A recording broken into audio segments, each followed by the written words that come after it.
Okay, let's get started with making our very own planet inside of Photoshop using only filters and other Photoshop tools. No pictures, no images. We're going to make it from scratch. Quick heads up though, this is not a remember all the steps kind of tutorial. You know, what numbers to put in to make a planet exactly. It's a tutorial just to practice and understand some obscure filters and how to work with filters using smart filters, changing some numbers, merging layers. It's about the process, not exactly about the end result, because nobody remembers all these little settings for a planet. You just look it up. But it's that muscle memory, that practice of how and why you do certain things so that you can use these techniques for other projects. What we're going to do is create a gaseous planet, something like Jupiter. So to get started, make sure you have Photoshop open. And then once you have Photoshop open, we're going to create a new document.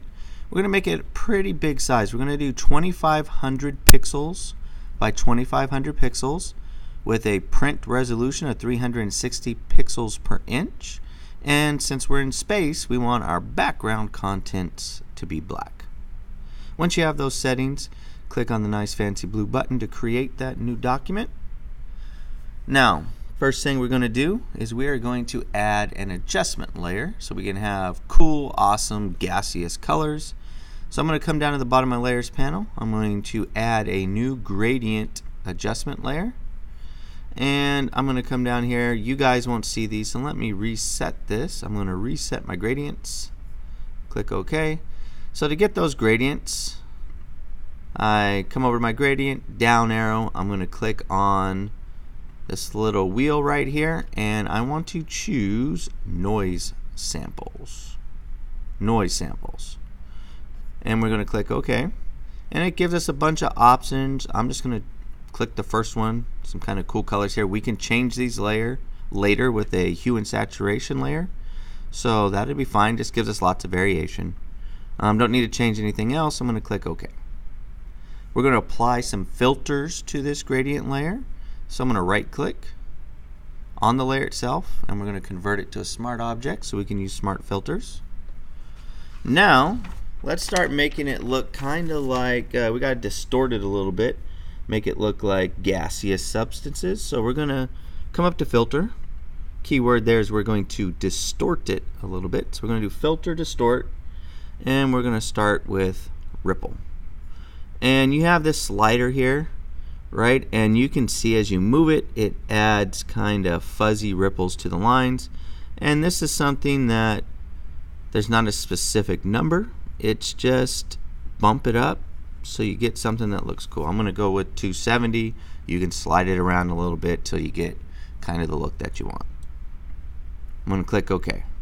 We're still not done. We got to distort some more, so we're going to go filter, distort, and we're going to come under wave this time. So filter, distort, wave. And I want my number of generators to be 1. Wavelength to be between 400 and 99. Amplitude 1 to, I don't know, maybe 250.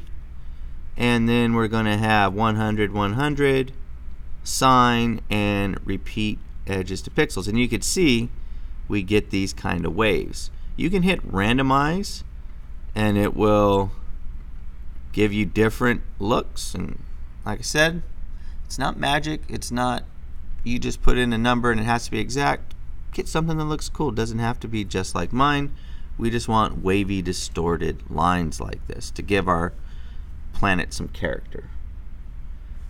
Next up, we're going to do a really cool filter. This filter, the Liquify Filter, this is what touch-up artists do a lot on when people complain about celebrities or models have been photoshopped.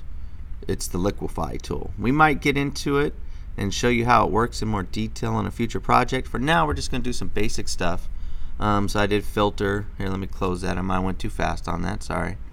Let me go back up here. Filter. And then Liquify. It's going to pop up this new Liquify window. It's its own window. There's lots of features to it. We're going to start with this one here, push left tool. And your circle might not look like mine. It's okay. Just right bracket or left bracket key. You can also change the size over here in the right. And the size isn't too important. Mine's 500. I just wanted something a little bit bigger. And I'm going to click, and just in some random spots, kind of click and drag down. And the more you hold it, the kind of groovier looking it gets. Stay away from the edges. It can mess things up on the edges. But we're just adding this stuff so it looks cool and interesting, right? We'll come up here. There's a Swirl Tool. Swirl Tool's cool. Again, right, left bracket. And the way Swirl Tool works is the longer you hold down, the more it swirls. And we're just kind of making it look like there's some gaseous storms on the planet. And you can mix it up, do some smaller ones and some bigger ones. And I'm just randomly selecting. There's no rhyme or reason. I'm just thinking, oh, that looks cool, let's try it. And the whole idea, get creative, make something interesting, make it unique, make it your own. Once you've played around with it and you got something you like, you can click OK. You can also click cancel if you want to try it again because you got too carried away. But I'm going to click OK to kind of set those settings. Now we're going to get into how we actually make it like a planet, right? It's just a square right now, so how's this going to look like a planet? There's another filter. And we're going to go up to this filter, and we are going to go under Distort again and Spherize, right? Sphere, another name for a circle, Spherize. And you want to drag your sphere all the way to the right so it's 100% and mode normal and click OK. And if you can see on your screen and on mine, there's this faint kind of outline of a circle. We need to get rid of the stuff on the outsides. The way we do that is we take the Elliptical Marquee tool. We make sure that the feather is 0. And we click on the very top left-hand corner like this. And we drag out all the way to the bottom right-hand corner, and that's going to make it a perfect circle that selects that kind of spherized effect that we did. Then we need a new layer, so I'm coming down to the bottom of my layers panel. I'm going to click new layer. It's going to jump a new layer up here, and you know what, actually let's delete that. We're actually going to jump a new layer up. So with our selection still active, no new layer, just click on the one that has the cool look. We're going to do Command J. Command J for jump. So it's going to jump the selection up to its own layer. Now typically we don't want to delete pixels like we just did, and I'm going to turn this off. We don't need it anymore. Typically we would do a layer mask, but for this particular effect we actually want to get rid of those pixels. Alright, so that's what that transparency is, means we deleted them when we jumped them up. Alright, we're going to add a glow, an atmosphere. So planets have an atmosphere, right? If you watch sci-fi movies and stuff, there's these little glows on planets. It's the atmosphere. But we can't do it because our circle's all the way up to the edges. So we need to expand our canvas.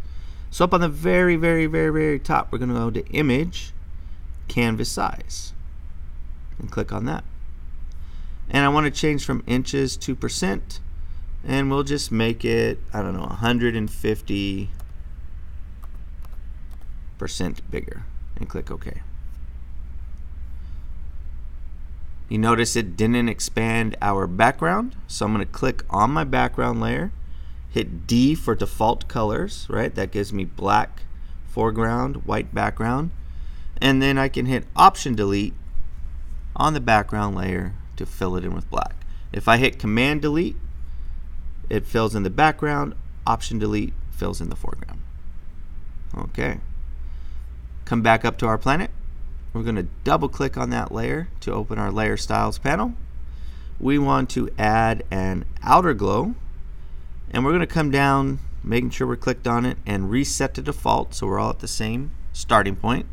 We're going to reset that to default. We don't want a white glow, we want a color from our planet, right? Our planet has its own color and its own atmosphere.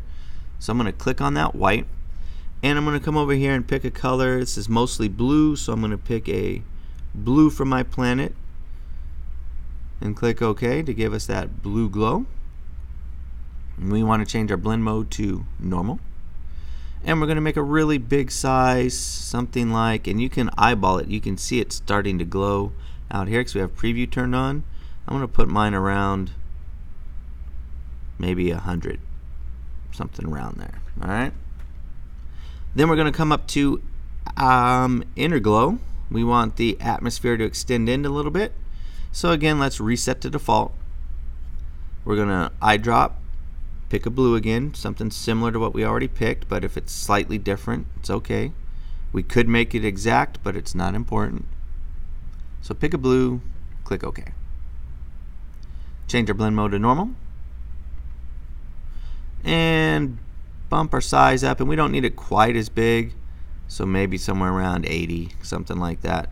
And that's just going to extend it in a little bit for us, and we're going to click OK. And you can see a slight little glow. If you turn the effect on and off, it's more, you can really tell it stand out. Alright. Now this trick, let's see, we got to come up here. We're going to do a new layer. This seems like, why are we doing this? Why are we making a new layer? You'll see when we do these steps. We're going to merge this with a new layer, a blank layer. And you're thinking, well, why? That doesn't make any sense. The reason being is if we don't, it's a weird trick I learned on YouTube. I didn't even know this. When we add a shadow later on, our atmosphere is going to disappear. So this is going to preserve our atmosphere. First thing I'm going to do, on this layer that has my planet, on the thumbnail, I'm going to command click on the thumbnail. Any layer in Photoshop, and I use this all the time. If you want to select what's on that layer, you command click on the thumbnail, and you notice there's these marching ants exactly around our planet. I select things that way all the time. I use that feature every time I use Photoshop. So command click on that thumbnail. That loads our selection. Now I'm going to shift. I'm going to hold shift, and I'm going to click on this new layer.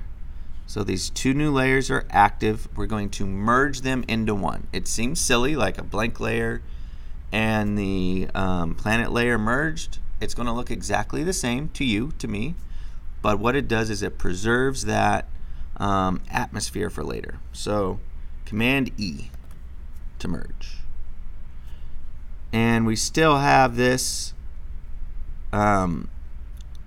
marching ants, our selection. We still need that, so we're going to do a new layer, and we want to fill that in with black, but first we want to make sure it's feathered in, because this is going to cast a shadow on our planet.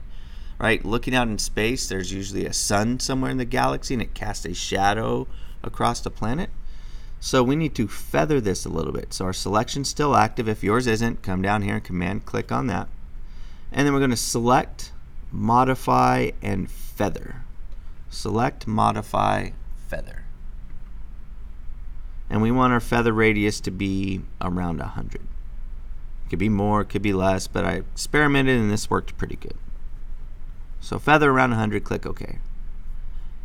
Making sure our empty new layer is active. We want to fill that with black. Remember our foreground color is black, so we would do Option Delete.